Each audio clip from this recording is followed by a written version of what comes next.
കേൾക്കുന്നത് ഒരു കടലിരമ്പമാണ്. വിഴിഞ്ഞത്ത് നിന്നുയർന്ന് രാജ്യമാകെ പരക്കുന്ന വികസന വേലിയേറ്റത്തിൻ്റെ കടലിരമ്പം.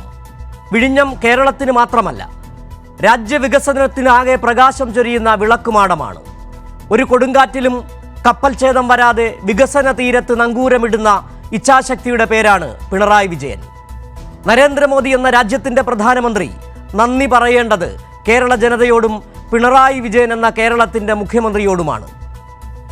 രാജ്യത്തിനാകെ മുതൽക്കൂട്ടാകുന്ന ഒരു പദ്ധതിക്ക് തുരങ്കം വയ്ക്കാൻ പല ആളുകൾ പല നാളുകളിൽ അണിനിരന്നിട്ടും കേന്ദ്ര സർക്കാർ ഒരു നയാ പൈസ പോലും നൽകാതിരുന്നിട്ടും അടിയുറച്ച വികസന ബോധ്യങ്ങളോടെ ഈ പദ്ധതി യാഥാർത്ഥ്യമാക്കിയതിന് പ്രകൃതിയും മനുഷ്യനും തീർത്ത വെല്ലുവിളികളെ അതിജീവിച്ച് വിഴിഞ്ഞം പദ്ധതി യാഥാർത്ഥ്യമായത് പിണറായി സർക്കാരിൻ്റെ ഇച്ഛാശക്തി ഒന്നുകൊണ്ട് മാത്രമാണ്.